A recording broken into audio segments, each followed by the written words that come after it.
There are some people in this world who have lost almost everything, and yet, somehow, they are the ones still standing with a warm cup of chai in their hands, smiling at strangers like life never broke them at all. This is not a story about success. This is not a story about money, fame, or finding the perfect life. This is a story about one cold night at a railway station, a young man sitting on the edge of giving up, and an old tea seller who had already walked through every fire that life throws and come out with light in his eyes. Stay with me, because what happens in this story might quietly change how you see your own pain. Arjun was 24 years old. From the outside, he looked perfectly fine, laptop bag on his shoulder, earphones around his neck, a pressed shirt that still had creases from 2 days ago because there was no one at home to remind him to iron. He stood on platform 3 of Mathura Junction at 9:47 in the evening, watching his train pull away. He had not missed it by accident. He had stood right there, ticket in hand, and let it go, because going home meant facing his parents. And facing his parents meant answering questions he had no answers for. His startup, the one he had spent 18 months building, the one he had borrowed money for, the one his college friends had cheered for, had collapsed 3 weeks ago. Not dramatically, not with a big announcement. It had just quietly died, like a lamp running out of oil in an empty room. And then, as if life had decided one wound wasn't enough, Shreya had left too. She hadn't said anything cruel. She had simply said, "I don't think this is working, Arjun," and walked out with her cardigan still hanging on his chair, which he hadn't been able to move since. He sat down on a cold iron bench, put his bag between his feet, and stared at the railway tracks disappearing into the dark. And somewhere deep inside his chest, he felt something that most of us have felt at least once, that terrifying hollow question: what is the point of any of this? Now hold that thought. Because right behind him, separated by a flickering yellow bulb and the smell of ginger and cardamom, was a man who had asked that very same question 30 years ago and had found the answer. Ratan Chacha. He was 76 years old. His face carried every year he had lived deep lines etched from sun and wind, knuckles rough from a lifetime of holding iron kettles, hair entirely white, and a back that bent slightly forward as if carrying decades of stories. His stall was nothing more than a wooden cart, 2 gas burners, a row of clay cups, and a hand-painted sign that read, "Ratan Chacha since 1974. He had been at that spot every single day for 50 years. 50 years of the same station, same platform, same kettle, same dawn. 50 years of watching people rush by, couples, soldiers, students, grieving mothers, joyful fathers, thousands of lives passing through like trains, each stopping for only a moment before moving on. He made his cha with the kind of patience that only comes from a person who has made peace with time. He didn't rush the cardamom. He let the ginger breathe. He stirred slowly, watching the milk rise, never letting it boil over, as if he understood that some things in life need to be watched carefully, or they overflow. Arjun eventually got up from the bench, not because he was hungry, but because the cold was becoming unbearable and the stall's small gas flame was the only warmth on that platform. "Echa Dana, Chacha," he said, barely looking up. Ratan Chacha glanced at him with old, unhurried eyes that had seen too much to judge and too much to ignore. "Baith jao, beta," he said softly. "Cha banegi, kahin nahi ja rahi." Arjun sat on the small wooden stool near the cart and pulled his jacket tighter. Ratan handed him the cup clay, not plastic, warm enough to feel through both palms. They sat in silence for a while. The kind of silence that doesn't feel awkward, the kind that feels like the world is breathing slowly. Then Ratan said something simple. He didn't ask, "Where are you going?" He didn't ask, "Why do you look so troubled?" He just looked toward the dark tracks and said, "You let that train go on purpose, didn't you?" Arjun looked at him startled. "How did you? I've been watching people at this platform for 50 years, Ratan said without pride or boasting. "People who miss trains, they run, they shout, they look at the board. But you just stood there, watching it leave." He paused. "That's not a missed train, son. That's a man running from something." Arjun's throat tightened. He looked down at the che in his hands. And then, slowly, quietly, he told him everything: the startup, the failure, the loan, Shreya leaving. His parents waiting at home with questions he couldn't answer. His friends who had quietly stopped calling. The emptiness he carried everywhere, now like a second bag on his back, heavier than the first, invisible to everyone. When he finished, he exhaled and said, "I don't even know who I am anymore, Chacha. I had a plan, I had a dream, and now, nothing." Ratan was quiet for a long moment. Then he said, "Can I tell you something? Not advice, not a lesson, just a story?" Arjun nodded. "I was 30 years old," Ratan began, his voice steady and low, like a river that has stopped being angry. "I had a wife, Kamla, the kindest woman I have ever known, and we had a son, Deepak, 8 years old, with a laugh so loud it embarrassed me in public." He smiled faintly at the memory. "He used to run to this very stall after school and steal a sip of chai before I could stop him." Ratan's eyes softened. "One afternoon he ran across the road without looking. A truck. He didn't survive. The platform fell utterly silent. Kamla never recovered from it. She stayed alive for 7 more years, but something in her had gone dark. I watched her disappear slowly, like a candle that no one blows out, it just burns all the way down." He looked at Arjun directly now.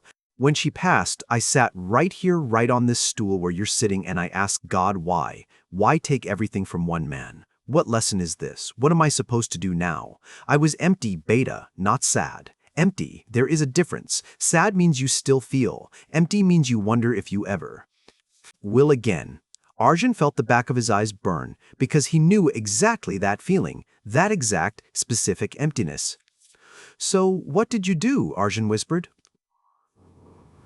Ratan poured himself a cup of chai, took a slow sip, and said, "I made chai the next morning, and the morning after that, and the morning after that." Arjun blinked. "That's it?" "No," Ratan said gently. "That was just the beginning. I made chai because it was the only thing I still knew how to do. And one morning, a young boy, couldn't have been more than 10, came to my stall with 3 rupees in his fist and asked if it was enough for a cup. I gave him the cup. He drank it and his face beta. His face looked exactly like Deepak's face used to look after that first sip." Ratan's voice didn't crack. It didn't need to. "Something came back to me that morning. Not joy exactly, more like a reason, a small, quiet reason to keep going." He set his cup down. "And slowly, I learned 3 things that I didn't learn from books or wise men or temples. I learned them from standing right here every single day, watching life pass by." Arjun leaned forward, hands still wrapped around the warm clay cup. "The first thing I learned," Ratan said, "is this: your pain is not your punishment.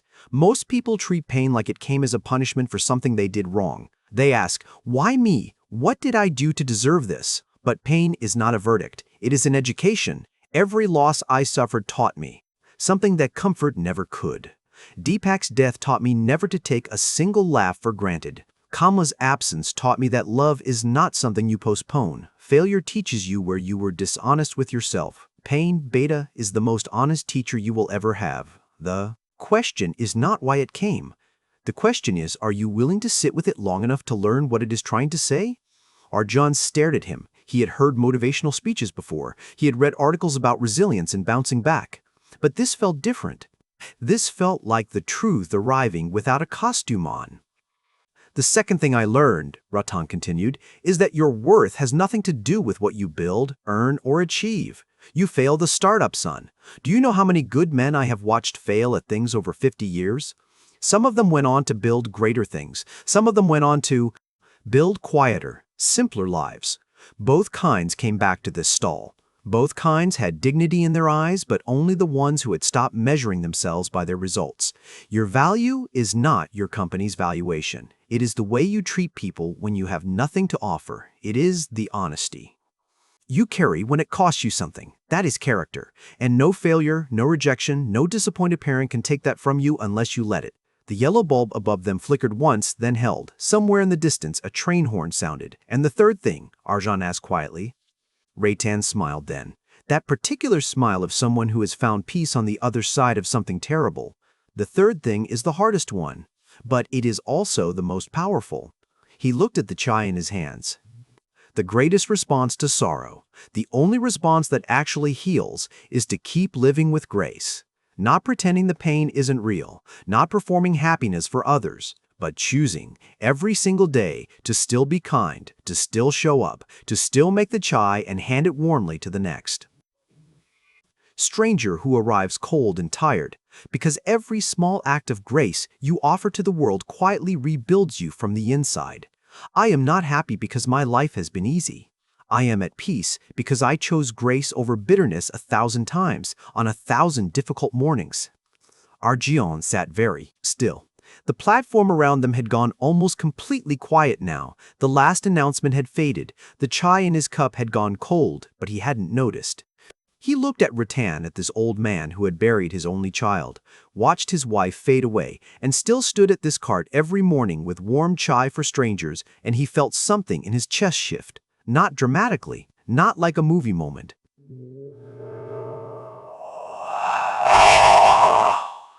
Like a window opening in a room that had been sealed too long. Chacha, Arjun finally said, his voice low, why do you still do this? After all of it, why are you still here every day making tea for people who don't even know your name? Ratan was quiet for a moment. Then he said softly, because somebody needs it. Because on some nights the only warmth a tired person finds is this small clay cup, and if I can be that warmth, Beta, that is more than enough purpose for one life. The first train of the morning arrived at 5:02. Arjun stood on the platform. His bag was on his shoulder. His eyes were tired, but something behind them was different, steadier, softer, like a flame that had stopped flickering in the wind. He turned back once to look at Ratan, who was already boiling the morning batch, stirring slowly, watching the milk, not letting it overflow. Ratan saw him and raised one hand, a small, quiet wave. Arjun boarded the train. He didn't have all the answers. His startup was still gone. Shreya was still gone. His parents' questions were still waiting at home. But something had changed in how he was going to walk back into all of it. He was going to walk back in not as a failure running from shame, but as a person who had sat with their pain for one honest night and decided to keep going with grace. And sometimes that is the entire journey. We spend so much of our lives waiting for the wound to stop hurting before we start living, waiting for the circumstances to get better before we allow ourselves to breathe, waiting for someone to come along and tell us we are enough. But here is what Ratan Chacha's 50 years at that small chai stall quietly teaches us: the waiting is the waste. Pain will come, loss will come. There will be nights where you let your train leave on purpose because going home feels impossible. That is human, that is real. No one is asking you to pretend otherwise, but in that moment, somewhere very close to you, there is always a small light, a kettle on a flame, a warm cup, a quiet voice that has already been through the worst of it and is still here, still making chai, still smiling at strangers. Your pain is not your punishment. It is your teacher. Your worth is not your success. It is your character. And the most powerful thing you can do in the face of everything that has broken you is to keep showing up with grace, not for the world, not for your parents, not for anyone else. For the version of you that is still sitting on that cold bench at midnight, wondering if any of this is worth it. It is. It always was.